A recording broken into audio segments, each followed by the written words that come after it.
мына мәжілістегі депутаттарының фракциясы менен партиясының арасында байланысы жоқ партиялар да бар. 25 адам көшеге шықса, 250 полиция қатар ілесе шығады деген секілді батыл әңгімелер айтылған еді. Бұл 3 миллион қазақ сұраусыз қырылып қалған жоқ. 3 миллион қазақтың бұл геноцид деп ОБСЕ-ден, Евроодақтан, жалпы осы біздегі осы әдейі ұйымдастырған ашаршылық деп тануды ең бірінші көтерген мен болатын. Қазақстанның, ескі Қазақстан мен жаңа Қазақстанның арасындағы жақшаның ішіндегі күрестің де сұлбасы осыған саяды. Кейінгі сайлауға сіздің субъективті, одан бөлек партиялық баға қандай? Шындығын айтайын, Шығыс Қазақстанда Ақжол партиясынан өтпесін деген жаңағы бейресми тапсырма болды. Бейресми тапсырма. Елге бас болатын, қолынан іс келетін, өзінің мықтылығын ісімен дәлелдеп отырған азаматтар оларды алып тастады. Иә, қызмет баптарының ауысқанын көріп отырмыз, креслолардың ауысқанын көріп отырмыз, министрлік атауларының ауысқанын көріп отырмыз, бірақ кадр ауысқанын көріп отырған жоқпыз. Әңгімемізді сіздің тікелей өзіңіздің қызметіңізден, сіздің жұмысыңыздан және сіз басқарып отырған ұжымнан бастасақ, яғни Ақжол партиясының парламенттегі қызметінен бастасақ. Ақжол парламенттегі азшылық топтың өкілі. 98 депутаттың 6-ы ғана сіздерде. Аймақтардағы мәслихат депутаттығына немесе өңірлердегі жергілікті әкімдерді сайлауда да Ақжол партиясы айтарлықтай доминанттылыққа ие бола алған жоқ әзірге дейін. Осындай ашылық құраммен мәжілісте қызмет ету, жұмыс жасау, заң жазу және оны үкіметке өткізе білу, парламентке қабылдата білу қаншалықты күрделі, қаншалықты қиын. Осыған бірінші тоқталайықшы. Жақсы Нұргелді. Нұреке, бұл былай ғой. Мына елге қызмет ету, жалпы халыққа қызмет ету, соның ішінде халыққа қызмет ету үшін өзіміздің партиямызға қызмет ету деген, бұл міндетті түрде мәжіліс депутаты болу деген нәрсе емес. Жалпы бұл партиялық қызметте бізде өзі бір Қазақстанда бір қалыптасып қалған бір жаман үрдіс бар. Егер ол депутат болып сайланбаса, бірден бір басқа жұмысқа ауысып, өзінің партиясын ұмытып, тіптен одан қалса өзінің партиясын жамандап, бізде көптеген үлгілер бар. Әртүрлі біздің әріптес, қазір тоқтаймыз оған. Әріптес партиялас, басқа партиялардың өкілдерден бір күн ақ, екінші күн қара болып, жаңа өзі қызмет еткен, өзі су ішкен, өзі тамақ жеген партиясын жатып кеп жамандап жатқан адамдар, азаматтар да бар арамызда. Бізде мен тағы да айтам, олай емес. Мына 2 шақырылым мәжіліс депутаты Ақжол партиясының атынан болдым. Мынау 2 шақырылымда жинаған, жаңа тәжірибем болса, жинаған өзімнің жұмыс істеуге қабілетім болатын болса, қазір осы партиямыз арқылы, осы біздің фракциямыздың жұмысы арқылы бізден партиямыздан түскен жаңа депутаттар соларға көмектесу арқылы өзіңнің тәжірибеңді, біліміңді, көзқарасыңды мына бүгінгі депутаттардың қалай айтсам екен, не дейді, ана пышақтың жүзі дей ме? Иә. Бір бүгін өздеріңізге белгілі, бүгін депутаттардың жұмысына, бүгін жалпы мына мемлекеттік қызметкерге, мемлекетке деген көзқарас бүгін аса мәз емес. Осылардан сақтап, көмектесіп, ортақ біздің бағдарламамызда айтылған, партиямызда айтылған нақты мәселелерді шешу үшін қазір мен осы Ақжол партиясында фракцияның аппарат жетекшісі болып жұмыс істеп жүрмін. Яғни мәжілістегі 6 депутаттың ұйымдастырушысы, үйлестірушісі. 6 депутаттың, мына аппарат партиямен екі ортадағы мына мәжілістегі депутаттарының фракциясы менен партиясының арасында байланысы жоқ партиялар да бар. Мен сізге айтайын. Бірақ атын атап түсіністемей қойын, арасында байланыс жоқ. Партия ол өзімен өзі өмір сүріп жатады. Жаңағы фракция депутаттар өзімен өзі өмір сүріп жатады. Сондықтан партия менен фракция депутаттар бұл тек мәжіліс фракциясы ғана емес, біздің аймақтарда отырған, біздің мына қалалар мен облыстарда, ауылдарда отырған біздің аудандық депутаттармен де қарым-қатынас тікелей тығыз болу керек. Бізде мына жұмасына бір рет онлайн конференция қатысуға мүмкіндігі барлар келіп тікелей қатысады. Енді қазақша айтқан тірі дейміз ғой. Қалғандар онлайн қатысып, терең ана алыс шалғайда жатқан ауылдағы біздің өкілдер тіптен депутат болмаса да осы ортақ іске, ортақ көңіл күйге, ортақ жаңағы бағдарламамызға қызмет етуге осындай жолға қойылған. Осыны ұйымдастырып, байланыстырып, бірге жұмыс істейтін осы орталық аппарат, фракция осы ортада жалғастырушы болып жұмыс істеп жүрміз. Жаңағы сіздің әңгімеңізден шығады. Мәжіліске өтпей қалғаннан кейін ертесі күні партиясын жамандап кететін адамдар арамызда болды дедіңіз. Оның жарқын мысалы қазақ қоғамы ызу-қызу талқылаған, сіздердің партияның атынан депутат болған Әбілдаевтың мысалын айтқанымыз дұрыс па? Азамат Әбілдаев дейтін азамат Ақжолдың атынан мәжілісте депутат болды. Мемлекеттік позицияға кереғар пікірі үшін мәжілістен кеткенін білеміз. Ресей Украина соғысына қатысты екі-үшті пікір айтып, қоғамда үлкен дау тудырған еді.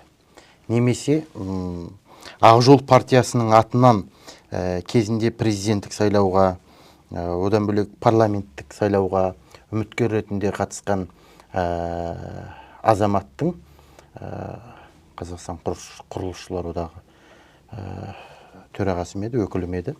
Есім сойын ұмытып отырмын. Талғат деген. Ерғалиев еді, сол кісі. Ертесінде Ақжол туралы кереғар пікір айтқандарын бұқаралық ақпарат құралдары жазып жариялаған еді. Яғни бұндай партияның шешіміне немесе жұмысына қатысты өз іштеріңізде де алауыздықтың болып тұратын жасырын емес, солай ғой? Бұл енді бұл партия деген бұл завод емес. Қазақта мынандай мақал бар. Аттың аласы сыртында дейді, адам аласы ішінде дейді. Бұл партия мыңдаған адамдармен біз жұмыс істеуге мәжбүрміз.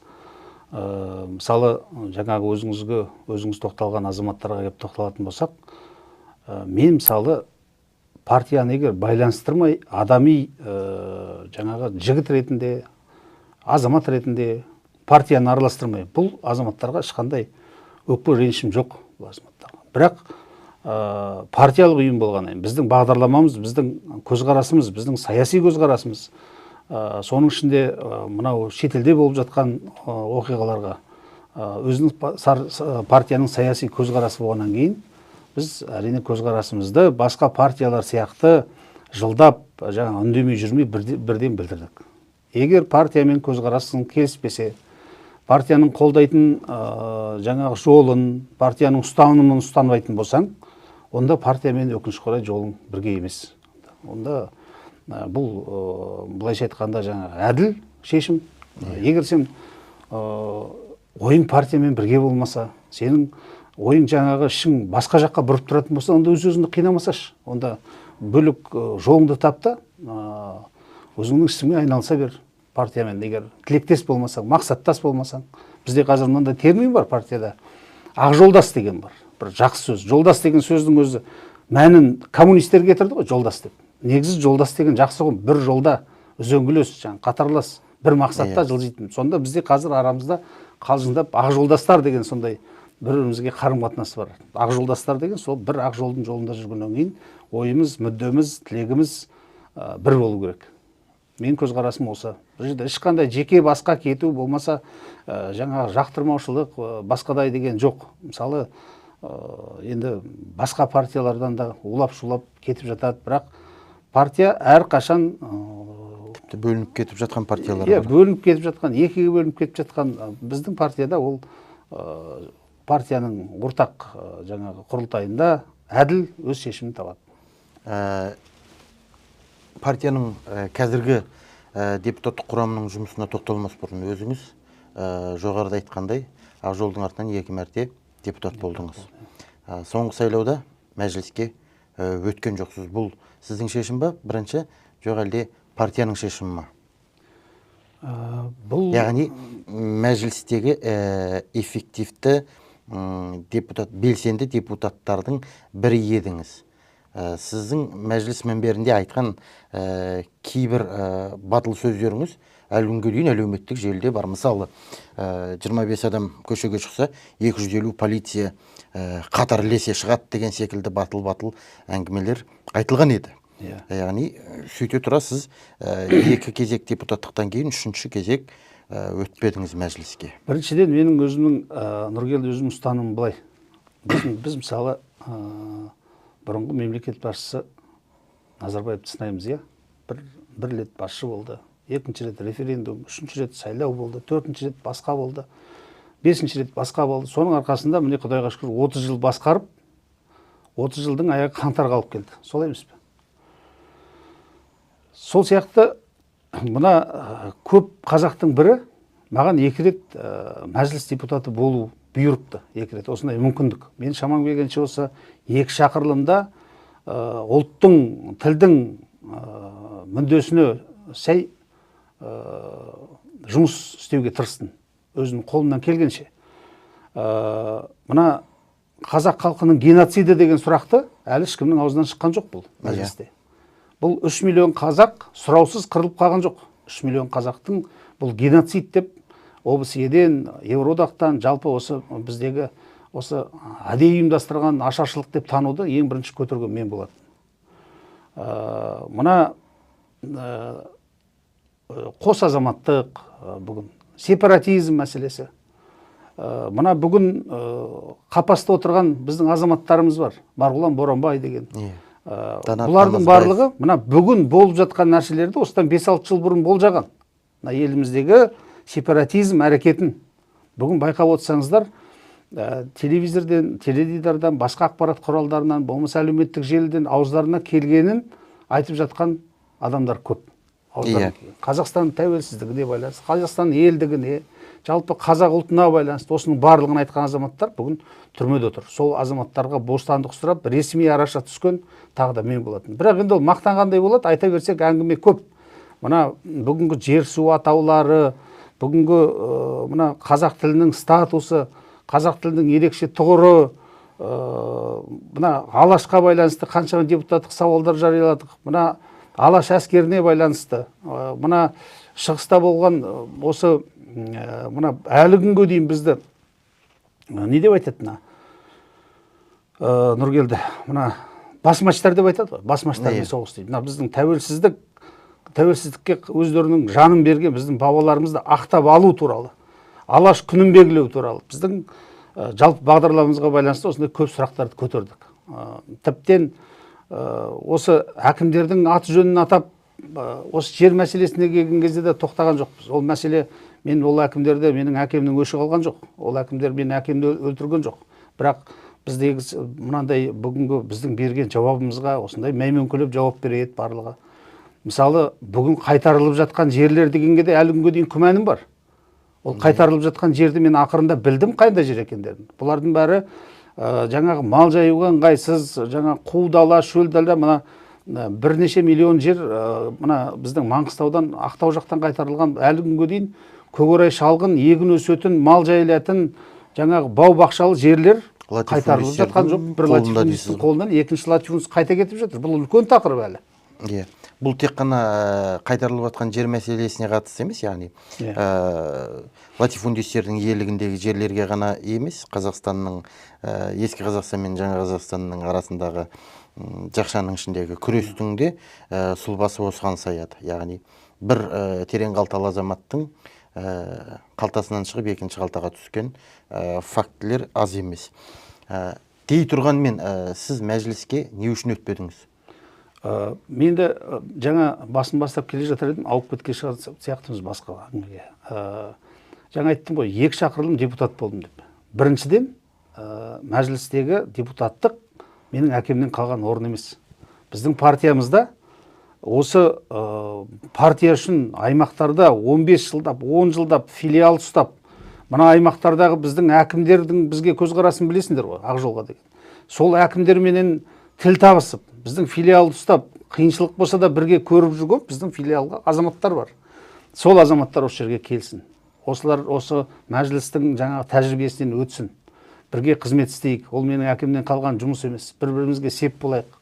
ертең көп орын алып жатсақ, ертең 6 орын емес 26 орын алатын болсақ, бізге де жұмыс істейтін, ертең ғана біз ұсынғандай, партия ұсынғандай бізден мысалы үкіметті жасақтайтын болса, тәжірибесі бар азаматтар бізден де өтсін, тәжірибе алсын деген оймен осы аймақтардағы азаматтарға орнымызды бердік. Бірақ алысқа кеткен жоқпыз, міне сол азаматтарға көмектесіп, дәл қазір міне депутаттық сауал үстінде, жолдау үстіндеміз. Жаңа соның дайындығына келдік. Енді қараңыз, соңғы сайлауда, кейінгі сайлауда Ақжол партиясы өткен шақырылымдарымен салыстырған кезде аз орын иеленді.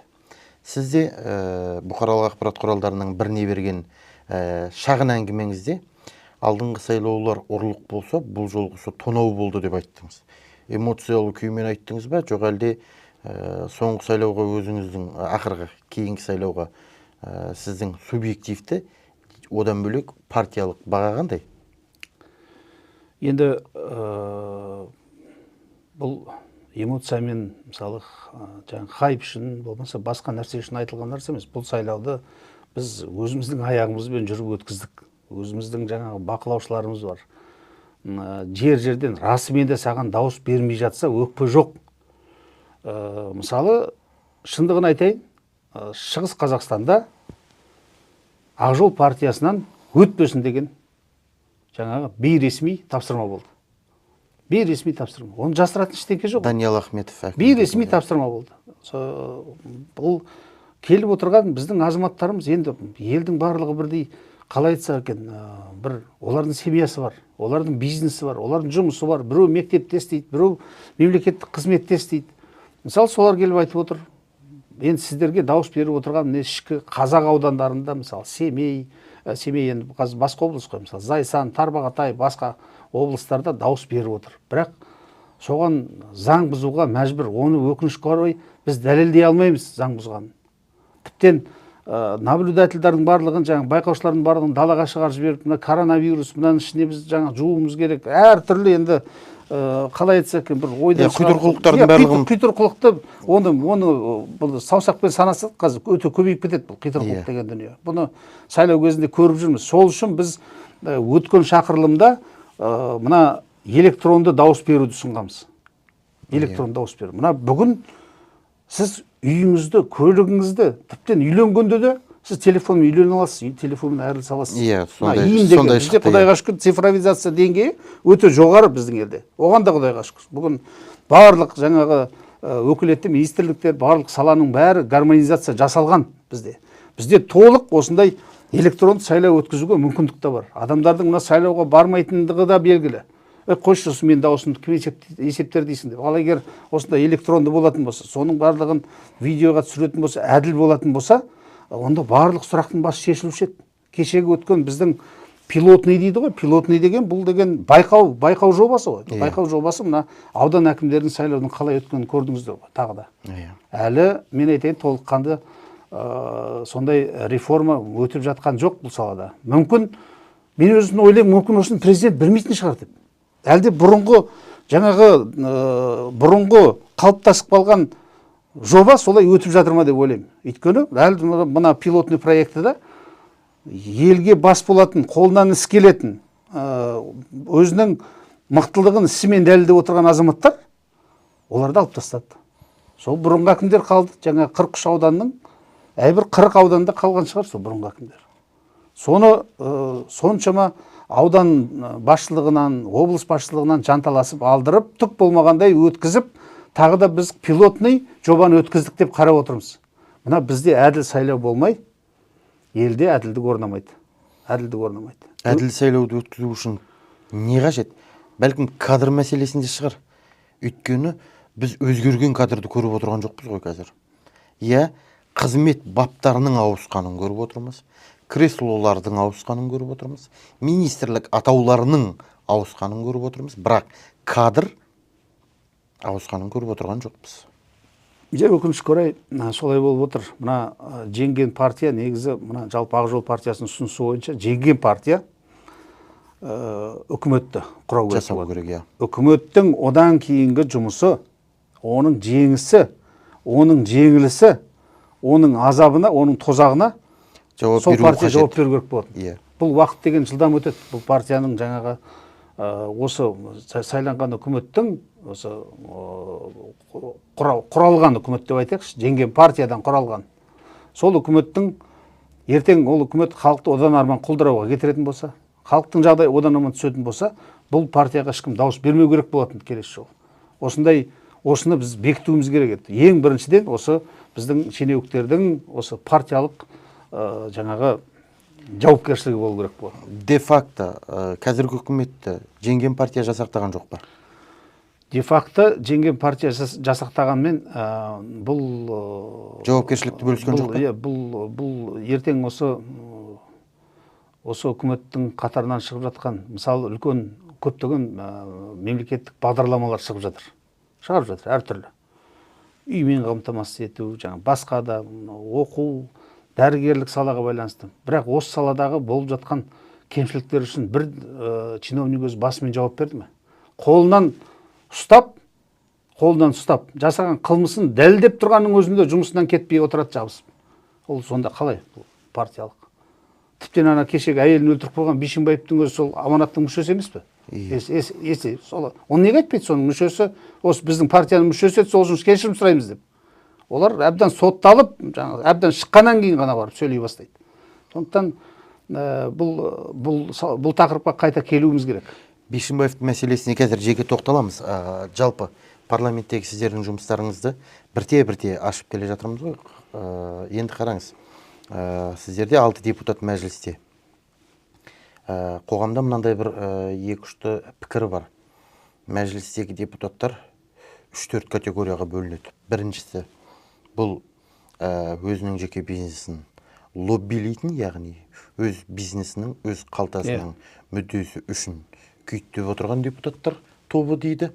Екіншісі, бұлар өзгенің бизнесін лоббилейтін, яғни өзінде ірі кәсіп жоқ, қалтасы терең емес, бірақ ақылы форматта өзгенің бизнесін күйттеп беретін депутаттар тобы.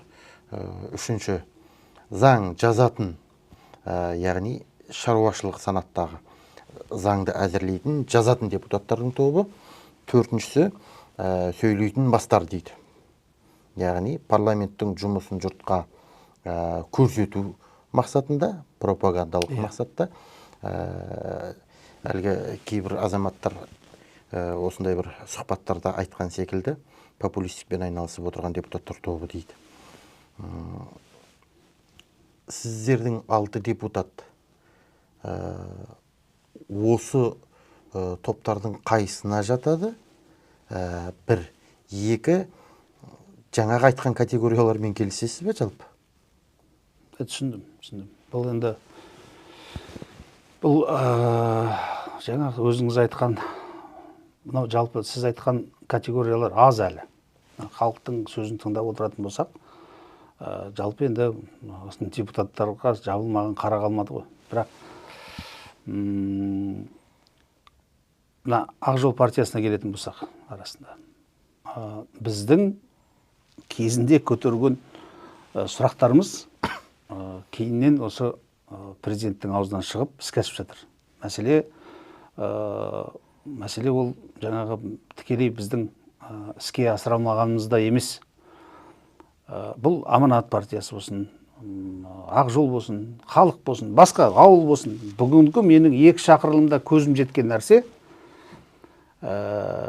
депутаттардың қолында нақты билік болмай, нақты қаражат болмай, ештеңені шеше алмайды. Оған көзім менің нақты жетті. Мысалы, барлық бүгінгі жалпы мәселені шешетін ол қолында қаржысы бар біздің министрліктер, біздің мынау әкімдіктер. Солай емес пе? Біз мысалы депутаттық сауал жасаймыз, депутаттық сауал жасаймыз. Бірақ бізге сондай бір жаңағы майда ешкімге зияны жоқ жауап келеді. Мысалы, біздің осыдан неше жыл бұрын Алаш мәселесін көтерген кезде, осы мәжілісте, тіптен мәжілістің басшылығы да Алаш сөзін еске алуынан қорқатын. Алаш сөзін әлі күнге дейін адамдарда жарайды, қарапайым адамдарға мән бермей қояйық. Мысалы, көпшілігі мына советтік тоталитарлық мына пропагандамен уланған, әлі күнге дейін жаңа Сталинді аңсап отыратындар солар. Мәселе ода емес. Бірақ енді мына көз ашық көкірегі ояу дейтіндер Алаш деген сөзден қорқады. Ой, Алаш қалай ол деп. Бірақ бүгін көріп отырсыздар, Алашқа естелік ашылып жатыр. Алашқа бүгін Алаш жаңа құндылықтарын дәріптеу бүгін іске асып жатыр. Осыны біз бұрын көтерген мәселелер. Мысалы, дифференциалды салық дейміз, иә? Мысалы, қойшыменен мұнайшыны, болмаса жаңағы ірі тау-кен өндірісіндегі кісіменен жеке кәсіпкерді біз мысалы салыстыруға келмейді. Биыл не президенттің аузынан шықты, дифференцированный, жаңағы дифференцияланған әр саланың өзінің көтеретін жүгіне байланысты салықты, НДС-ті ауыстыру. Бұл мәселе бойынша үлкен жұмыстар жүріп жатыр. Оған біз кейін тоқталармыз. Бұны біздің салық органдарымен қазір үлкен даулар болып жатыр, мысалы. Қазір депутаттың мына қоғамды нақты өзгертуін қалайтын болсақ, депутаттың мына президент айтып отыр ғой, ықпалды парламент дейді. Ол қалай ықпалды болады? Ықпалды болу үшін мына депутаттар, мына парламент тыңдауына келген бір белгілі мәселе бойынша парламент тыңдауына келген министрлер не жоғарылау керек, не орындарын тастап кету керек.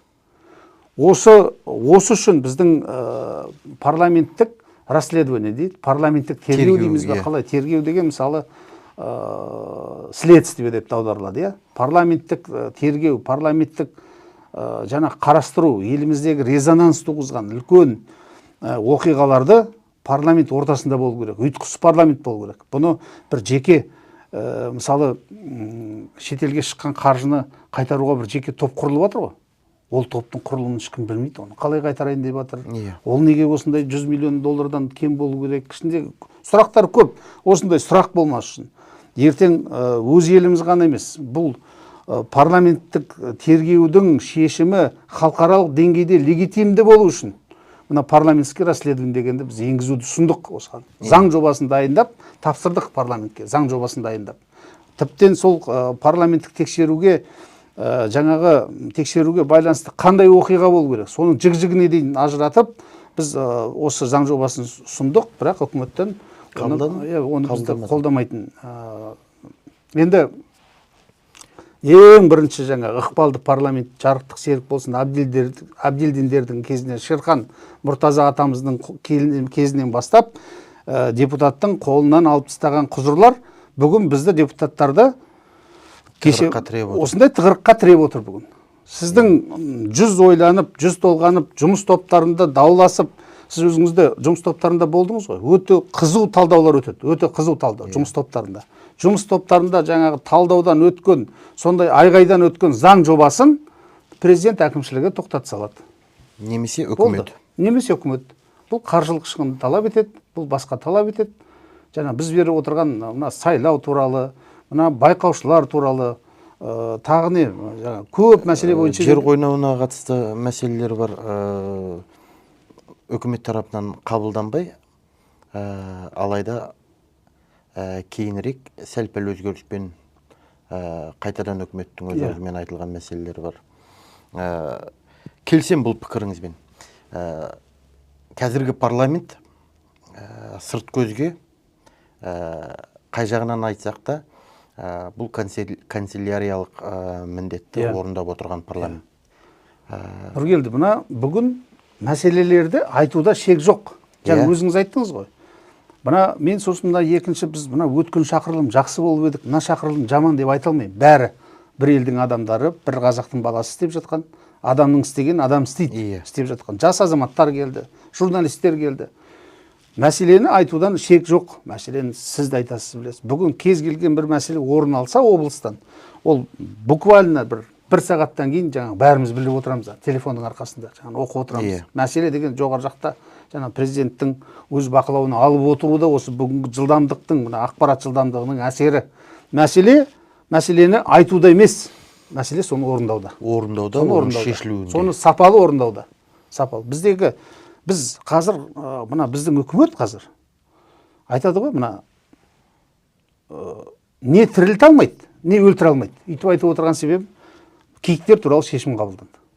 Киік. Жезкиік дейміз, жаңа қазақтың жезкиік біздің жаққа қайдан келдің дейді. Әні бар, жаңағы киіктің көзіндей, киіктің жаңағы лағындай, небір теңеулер қазақтың киелі жануары бұл. Киелі. Сонда да болмай үкімет біз осындай жаңағы шаруаларға тигізіп отырған зияны басқа, бұл егер қысқартылмаса бұның басы ауру пайда болады. Жаңағы өкілетті органдардың берген сараптамасы бар, барлығымен қосып, жарайды, енді бұның басын қысқартса, енді бұл халықтың игілігіне жарайтындай қысқартса екен деген тілекпен, мысалы, қысқартса жарайды. Енді ондай шешім қабылданды. Шешім қабылданды. Енді кеше көріп жатқандарыңыз қанғасап. Кеше қанғасапты көріп жатсыздар ғой. Қанғасап, анау деген иттің қорығып, састып, жаңа Ақтөбеге әкеп, оны қайтадан әкетіп, Оралға апарып, оны істеп жатқан продукциясын қалай алады? Енді олардың қазір мысалы сатып жатқан қанша? 600 теңгеден сатып жатыр ма килосын? 600 теңгеден сатып жатыр. Бүгін консервіленген түрі еттің бағасын көтере алмай отырғанда, мынау деген бүгін шаруаларға тағы бір соққы болып, біздің мен айтып отырғаным, қолынан не өлтіру келмейді, не тірілту келмейтін бізде үкімет болып тұр бүгін. Ашшылық, парламенттегі ашшылық өкінішке орай үкіметке де ықпал ете алмайды. Иә. Доминантты басымдыққа ие партия ғана, немесе коалиция ғана, қандай да бір жылулық жасай алуы мүмкін. Осы орайда сіздерде парламентте 98 депутат, биыл саны қысқарды ғой, осы жолы. 98 депутаттың 6-ы сіздер. Тағы басқа партиялардан бар. Жаңағы бір мандатты округтерден сайланған депутаттар тобы бар. Коалиция құрып ықпал ету форматы неге бізде жүзеге аспай отыр қазір? Біріншіден енді коалиция құра қоятындай, мынау қанша болды? Бір жылға жеткен жоқ әлі. Бірінші, мысалы, кейбір сұрақтарда көзқарас әртүрлі болуы мүмкін. Сіздер коммунистермен о бастан әңгімелеріңіз жараспайды. Біз мысалы декоммунизация деп отырмыз. Мынау елдің, мынау халықтың көзін бір жаңағы Оян қазақ деген бір фильмнің өзі, Оян қазақ деген. Мына Алаш деген не екен, ашаршылық деген не екен, жаңағы 2 сағаттың ішінде, мен айтып отырмын ғой, біздің 10 жыл істеген жұмысымызды бір фильм міне 2 сағаттың ішінде ашып берді. Мына біздегі геноцид туралы, ашаршылық туралы бізде. Мына белгілі, әлемге әйгілі фильмдер бар ғой, сондай бізден визуалды бір осындай мықты фильмдер түсірілу керек. Бұл ертең, біз бұны не үшін айтып отырмыз? Бұл өткен кеткенді қазбалау емес, бұл артқа қарайлау емес. Біз шындықты білуіміз керек. Бұл досымыз кім, қасымыз кім. Бүгінгі заманда біз шындықты білуіміз керек. Біз тарихи көршіліктен ешқайда қашпаймыз. Бірақ елдің мүддесі ең бірінші орында тұру керек, елдің мүддесі. Ана қазақта қалжыңдап болсын айтады ғой, не деп айтып еді? Ешкіні апай текені жезде дей ме? Амалын тапса да, бұл тұрған екі көршімізді, мына өз жаһанда, мына гуманизм деген нәрсе бұл артқа кетіп бар жатыр бұл деген. Бірақ қалайда мына аман қалудың, қалайда елді өркендетудің жолын таңдауымыз керек. Оның үсті Бонапарттың сөзі ме еді? Саясат деген бұл география. Десе де, жаңағы парламенттегі алауыздық, жаңағы пікір қайшылығы туралы айтып қалдық қой. Сіздер Ақ жол партиясы осы парламенттің бәрінде сан мәрте декоммунизация, десоветизация туралы айттыңыздар. Бізде бұқаралық ақпарат құралдарында өзіміздің субъективті пікірімізді айттық. Тәуелсіз қазақ парламентінде қызыл идеологияның өкілдерінің отыруы абсурдты жағдай деді. Жақсы. Десе де парламентте ол топтар бар. Парламенттегі Ақ жолдың жұмысына қайтадан оралайық. Ақ жол көтеріп жүрген депутаттық сауалдардың бір сыпырасына тоқтала кеткеніміз дұрыс шығар өйткені. Мен әңгімені жер қойнауын игеру туралы келісімдерден бастасақ, яғни Ақ жол партиясы 51% Қазақстанның еншісінде болуы қажет деген